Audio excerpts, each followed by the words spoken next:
How many times have you stayed up late at night because you cannot stop thinking about that one little slip-up you had at work? Now, how many times have you lost yourself in your thoughts for long stretches of time about that one embarrassing thing that you did back when you were in high school? This is just the tip of the iceberg when you are suffering from chronic overthinking. You might seem a bit confused about what could be so wrong about thinking too much. Is it not good? Getting lost in your thoughts is relatively harmless, but that is not what overthinking is. Overthinking is when your mind gets overloaded by a couple of negative thoughts that seem to be on an endless loop, that keep playing faster and faster. When you do manage to stop overthinking, you will notice that you have already wasted a lot of time, and that you are also mentally and physically drained of energy. This book aims to help you identify the reasons why you are constantly overthinking, and you will also learn a couple of tips and techniques on how you can pull yourself out of the death spiral of overthinking before you can fall in any deeper. Just a disclaimer though, it is still best for you to get professional help if you feel your mental health has been greatly compromised.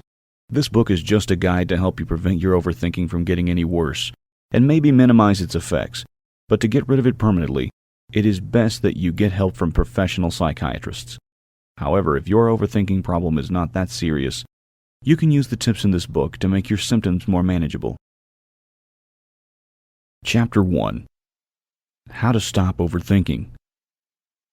Overthinking is one of the most common mental conditions in the world, and unfortunately, it is also one of the most debilitating.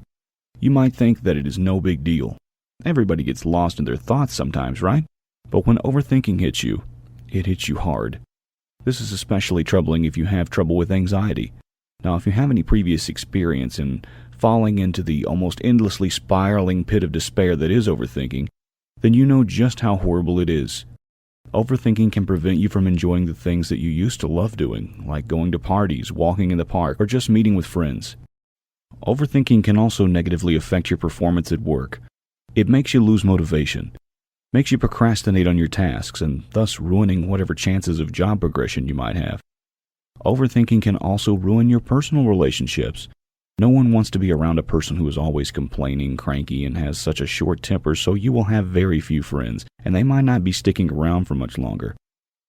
If the picture painted above seems familiar to you, then you are probably already aware that there is something wrong about you and that you are already desperate to find a way to fix yourself and start living again. However, it seems like everything you do seems futile. It's as if there's always an insurmountable hurdle in front of you. Overthinking not only leaves you mentally drained, it also makes you feel exhausted physically. It's like having an energy vampire latched permanently onto your neck, and it's constantly feeding on what little mental and physical energy you have. However, you should not lose hope just yet. There are plenty of ways that you can use to overcome your chronic overthinking problem. But first, you need to start with understanding the core problem.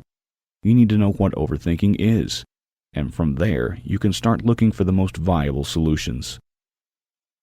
Overthinking disorder defined. Everyone gets sucked into the rabbit hole of obsessive thoughts sometimes, and when it happens occasionally, then it's fine. However, when overthinking starts to consume your life, that is when it becomes a chronic mental problem. Not everyone is prone to overthinking, but some are more likely to suffer from it.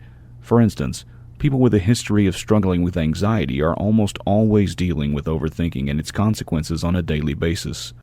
In fact, overthinking is actually one of the triggers that cause anxiety in most people. Even if you do not have any history of mental health problems, if you consider yourself a problem solver of sorts, then you are prone to overthinking. The thing you consider as your most valuable asset, which is your analytical mind, can become your worst enemy when your overthinking is triggered. Analytical thinkers are the ones that are easily pulled into an endless loop of unproductive and irrational thoughts. In addition, if you are at a low point in your life where you have unusually high levels of uncertainty, it can trigger your overthinking disorder. If you just experienced a major loss in your life, like you just got fired from your job, your significant other left you, or someone close to you recently died, these events might cause your mind to uncontrollably spiral of unproductive thoughts. What are the symptoms of overthinking? Now that you have an idea of what overthinking is, the next thing that you need to know is the signs of overthinking to look out for. Knowing the symptoms will inform you that you might need to be wary of the status of your mental health. Maybe consider getting professional help. You can somehow gauge how deep into overthinking you are by identifying which symptoms have already manifested.